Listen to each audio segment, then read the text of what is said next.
В днешния топ 5 заедно с Надето ще открием 5 причини да ходиш с колело на работа. Номер 1.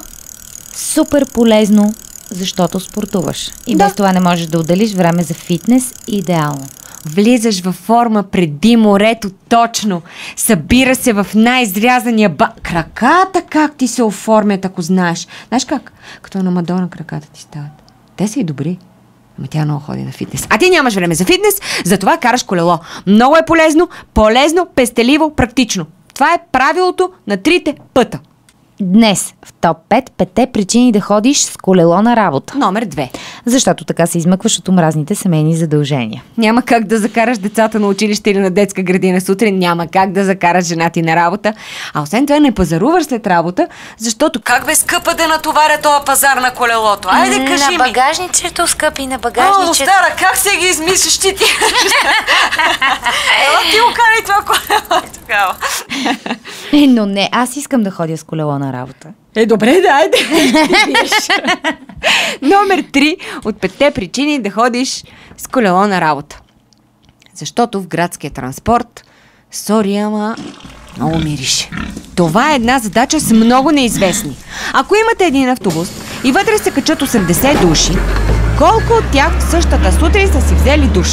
Се пита в задачата. Можеш ли да го сметнеш? Опитвам се да го сметна. Лошото е, Наде, че в повечето случаи отговор е отрицателен. С минус е цифрата. Как отрицателно? Отрицателен? В смисъл не може... Не, 0 е. Не е 0, защото аз смятам и тези, които още не са в автобуса, но се качат на другата спирка и те също ще мириш, Не съжалявам. смяташ обаче, че тези, които ще се качат, някои ще слезат и то пак ще стане 0. Зависи колко слязат и колко се качат. Все едно мирише като за много хора. Затова... Колело. Да. Номер колко? 4 от 5 причини да ходиш с колело на работа. Защото си влюбена в Димо от Пив. Откакто Пив изпяха колело, не слизаш. Принцип на любовта. Сега като направиха песента усмивка, започваш да се усмихваш. Караш колело и се усмихваш. Караш и се усмихваш. Прогрес ти беше, знаеш ли кое? Кое? Невидимо дете, като направи.